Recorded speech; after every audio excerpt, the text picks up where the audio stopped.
Phil Friend right here, Brian Calloway over there. Welcome to our brand new version of Prepapalooza. We like to call it Prepapalooza 2.0. As you can see, we have a different studio entirely. We've got Prepapalooza on a lovely chalkboard. We've got a photo of Brian and I wearing the same shirt from when we did Prepapalooza in the fall. We've got covers of our Preps Extra in the background. Brian, what do you think of the new digs? Oh, I love it. I love this Greater Lansing Sports Awards trophy right here. You know, this little basketball I stole from my toddler at home. But yeah, it's rocking. We got our laptops that we probably won't use. We got papers. We got our phones here that, are we going to use them? I don't know. Probably not. But they're there. I got two phones. I got to look important. That's always the key to success. And this week we're going to talk about district girls basketball, which starts next week. We're going to dive into the Michigan Power Rating, which is a new thing being used to assign seeds and games and who's playing who in the district. Basically, what we're going to do is just trash it for 5 to 6 minutes.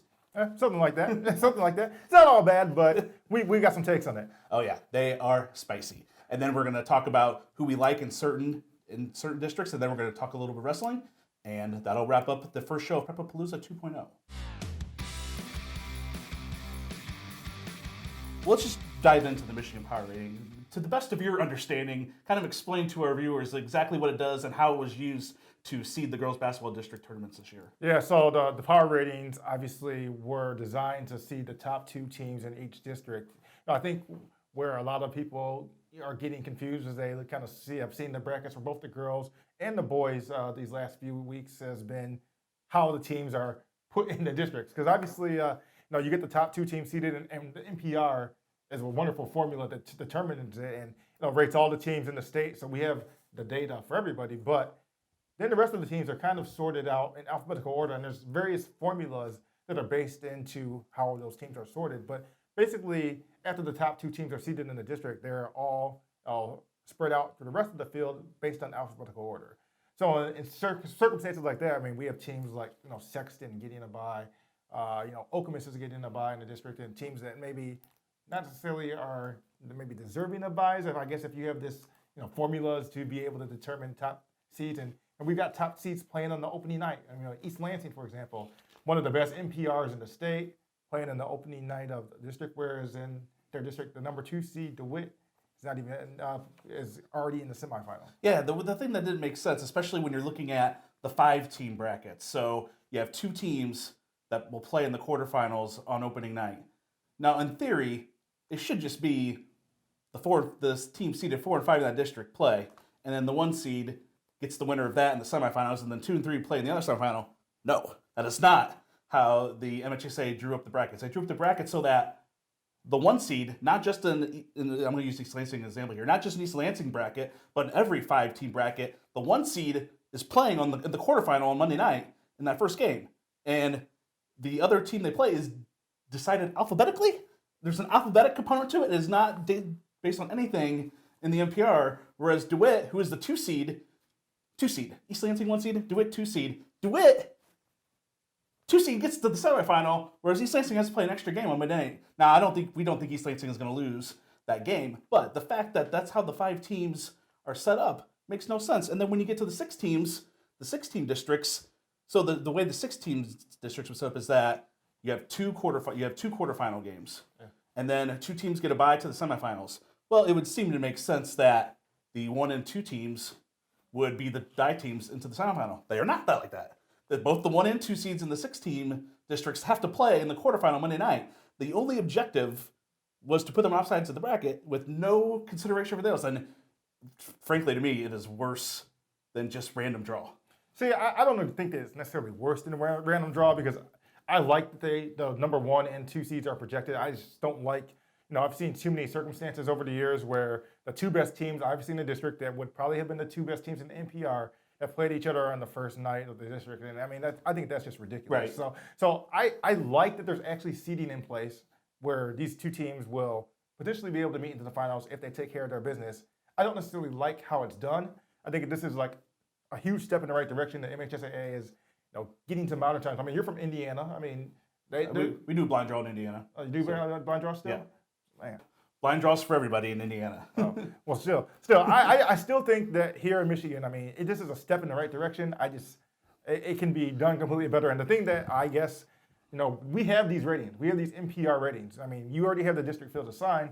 why don't we just randomly, after we have the top 2 teams seeded, seed the rest of the district by NPR? So like you said, obviously the 1s and 2s getting into the semifinals automatically in a 16 format, and then the rest of the teams having to play their way through and getting to that point. And like you said, East Lansing, obviously, we think they'll get past Grand Ledge, but they're playing Grand Ledge at Grand Ledge's home court as well, too. So, I mean, how fair is that necessarily as well, too, where, maybe Waverly and St. John's, they're probably the 4th and 5th teams in that district as well, too. So East Lansing has to play the third best team in that district. It's crazy. On the opening night. And if you're looking for more competitive games all the way around through the entirety of each round, the quarterfinal, semifinal, and then the final, it just makes sense to play the 4 and 5, which would be St. John's and Waverly, on Monday night. That would be a good game.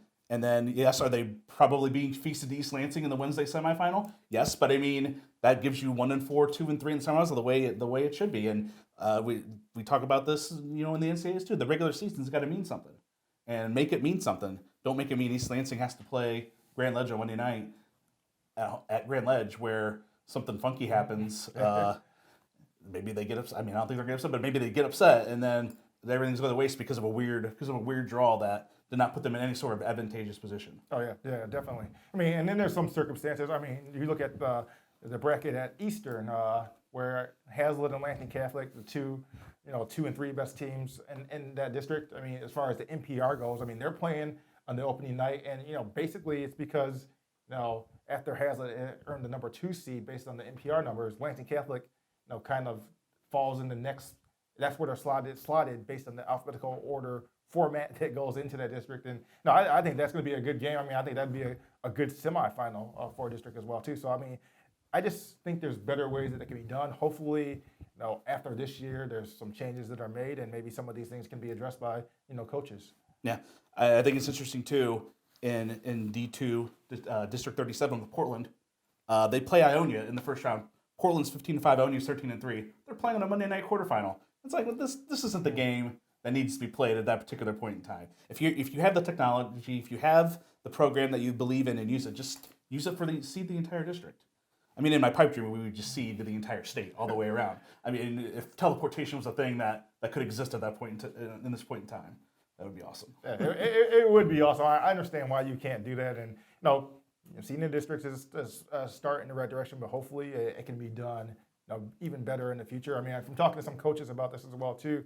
I mean, they've had some reservations about just kind of how this thing is kind of the formula to field the rest of the district, and I think one of the coaches, Bill McCullough, was talking about how he likes it as seeded, but this isn't exactly what they wanted, as far as coaches, with the districts being seeded. So hopefully, like I said, I mean, we can improve upon this in the future. Yeah, and everybody shouldn't be scared of full seeding. They do it in individual sports like swimming and wrestling. They figure out how to seed the entire thing. That's starting at the beginning of postseason play. So it's not like it can't just be done in other sports as well. Well, let's move on to girls basketball district previews. We're going to talk about a couple of what we think are the best districts, or at least the most entertaining. We're going to start with a D3 district at Dansville with number 10 BYRON, Langsburg, and GLAC champion Stockbridge. How do you kind of see that one playing out? Yeah, I just think this is going to be interesting. Obviously, Langsburg has been in a tough CMAC, and where you already have the Pewamo Westphalia, which is the number 1 team in Division III. You have Fowler, which is honorable mention team in Division IV, and Portland St. Patrick, which has had a very strong season as well too. So Langsburg has been right behind those teams. You have the 10th ranked BYRON team, whose only loss is to Fowler a couple of weeks ago, and then Stockbridge, which is playing well. They won a GLAC title. Their sophomore Gwen Rogozinski, I mean, she just had a 40-point game on Friday night as well too. So I mean, I think those 3 teams. I mean, it just makes it a very interesting bracket. And Langsburg and Stockbridge could potentially meet in a semifinal on Wednesday, and then BYRON's on the other side of the bracket. So I think that, as far as competitiveness, I mean, I think that's going to be a very interesting district to watch. Well, you just mentioned Fowler as beating BYRON earlier in this year, and their Division IV district, Lansing Lansing Christian, is also an interesting one. And Fowler has a very high NPR rating. They ranked 4th in Division IV according to the NPR ranking, whereas they're only an honorable mention when it comes to the voting. Yeah, and I think they definitely deserve to be a top 10 team. When you look at their losses, I mean, they've lost twice to Pewamo Westphalia, and then they lost to Adrian Lenawee Christian, which is the number 1 ranked team in Division IV in the state as well too, and a team that they met in the state semifinal last year. So I mean, with their resume, of knocking off BYRON, and then just going through the CMAC schedule as well too, I I totally think that they should be a top 10 team and not an honorable mention team. And but when you look at this district that they're in, they have Portland St. Patrick, who is a team that they played 2 tight games with in the CMAC regular season, including a double overtime victory a few weeks ago.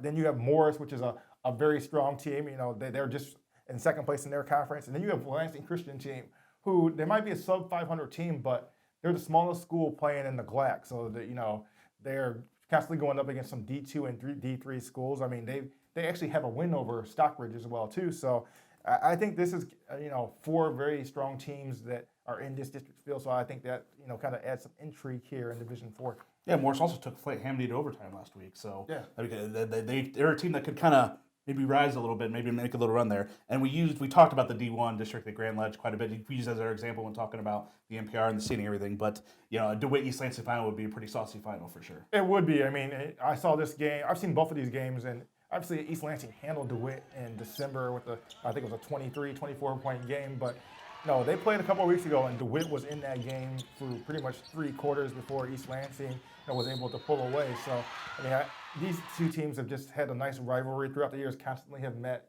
in the state tournament and given each other tight games. I think DeWitt is as good of a coach team in the area as anybody with Bill McCullen there. So, I think that could be an interesting district final if that all plays out. Well, I want to move on to this. What do you think some of the best games are when district play starts Monday? And like we talked about, when we were talking about the seeding, a lot of the number 1 seeds are playing on Monday, and then by weird alphabetical reasoning, they might be playing the 3rd best team in that district. Who are some of the games that really stand out for you for that Monday, first Monday? Definitely on Monday, Lansing Catholic and Hazlitt. I mean, they played a close game a couple of weeks ago that Hazlitt was able to win, so I like that game. I think that's going to be a very good game.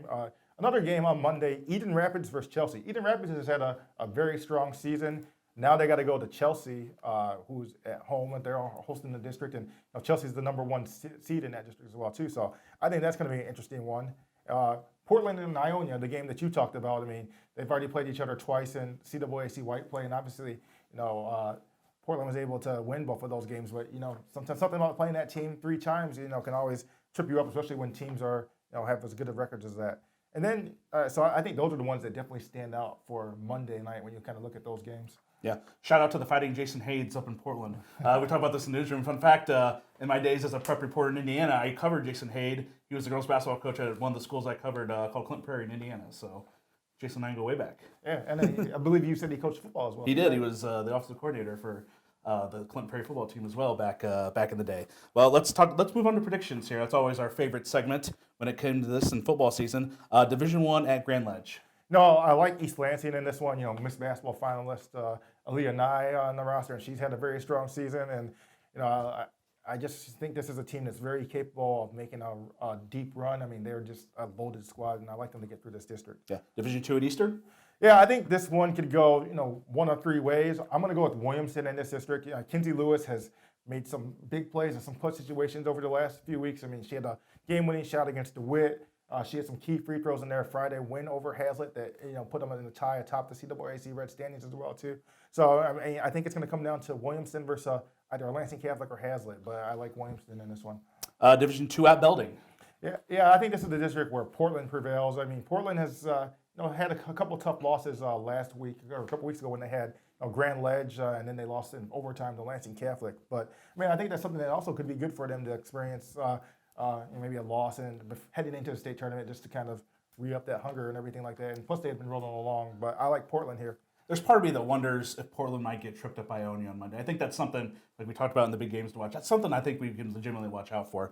I do think it's interesting looking at the NPR rankings that Williamston is ranked 15th in the NPR while Portland's number 7, but Williamston beat Portland in the regular season. I know that was really early in the year, but the way those things kind of fall sometimes I find pretty interesting. Yeah, it is very interesting because, and I remember talking to Jason Hayes about that earlier in the season too, and he wanted his team to kind of get a test from a team like Williamston at the start of the season and thought it'd be something that would help his team, and obviously it did. Division III at Dansville. Yeah, I think, like I said, I think this is going to be a very intriguing district. BYRON is a very strong team, has some talented players on their roster as well too. So I think that they get it done, but I wouldn't be surprised if Stockbridge was able to maybe trip them up, or even a Langsburg if one of those teams meets them. And the last one, Division IV at Lansing Christian. No, I think this will be Fowler. I mean, this is a team that made a deep run in Division IV a year ago. I mean, they have 2 very talented girls in the Riley sisters as well too. So I think that they will get it done. I wouldn't be surprised if Portland St. Patrick was able to knock them off, considering that they played 2 close games during the regular season. Yeah, the game 2 is a double overtime game. Yeah. So we'll see what happens there. All right, let's talk a little wrestling here. A little congratulations to Mason Wrestling, who won the Division II regional title last week, beating number 4 Eaton Rapids 33-27. It was their first regional title since 2013, and I think it's interesting that they were unranked all year, but they've reached this point where they're in the state quarterfinals now. Yeah, it is, and their coach, Brian Martell. I mean, he liked it that way that they were unranked, and it was pretty impressive what they were able to do against Eaton Rapids. I mean, they were able to get 2 clutch wins from a senior and a freshman, Jack Gilchrist, their heavyweight, who's had a outstanding season for them. He was able to get a key pin there late, and then Taden Miller, their freshman, delivered a key win by decision there to clinch the match for them. So this is a big deal for that Mason program to be able to be back here in the state finals. Yeah, and they'll take on 6th ranked Stevensville Lakeshore. They're ranked number 3 for the tournament, but they're ranked 6th in the final state rankings. And then the winner of that will get number 2 seed Gaylord versus number 7 seed New Boston Huron. How do you kind of think they'll fare here? Nothing about this Mason team would surprise me, considering what they were able to do against Eaton Rapids, which was, like you said, the number 4 ranked team in the state. So it'll just be interesting, kind of where the match starts. I mean, I think Mason's got some very strong wrestlers when you look at both Taden Miller, Jack Gilchrist, and then you look at Tanner Miller too, as a senior as well too. And they have some experienced seniors as well too. So if they can get some key wins and avoid taking losses by fall, I mean, they could be in a position to maybe pull off another upset. Yeah, we also got 2 other teams competing in the state finals. To the north of us, we got Alma, who's a 3 seed in Division III. They will take on Fremont, and then Carson City Crystal is the 6 seed in Division IV. They will take on Clinton. Yeah, Alma was 3rd in the final Michigan Grappler rankings. They had an area best 4 wrestlers earn individual regional titles over the weekend. So I mean, they're a team that definitely seems like they could make it to the semifinals. And then Carson City Crystal, I mean, they were number 6 in the final rankings. And they have 2 wrestlers that are actually unbeaten in the season, and Jaron Johnson, who's 35-0, and Jamison Ward, who is 46-0. Well, good luck to those teams this weekend for sure. Well, that'll wrap up the first episode of Prepapalooza 2.0. You can follow us on various social media platforms. On Twitter, you can find me at Phil_friend. You can find him at Brian_Calloway. You can also follow us on the gram at Lansing State Journal Sports, all one word. And if you are watching this on YouTube, you can subscribe to the Lansing State Journal YouTube account, which I think is right down here. It could be over here. I don't really remember. It's one of those 2 spots. If you haven't already, please consider subscribing to the Lansing State Journal, where our current offer is 3 months of unlimited digital access for 99 cents each. You can cash in on that deal at lsj.com/subscribe. And one last request here from our loyal viewers here. If you have some pennants or paraphernalia, anything related to your school that you think might be cool to add to our little studio here, feel free to reach out to us on social media, and we will add it to the what's the word I'm looking for, Brian, here? Add it to our wall. I mean, the ambiance of the room. We're definitely looking for all that you might have to kind of spice up our studio a little bit. Thanks for watching.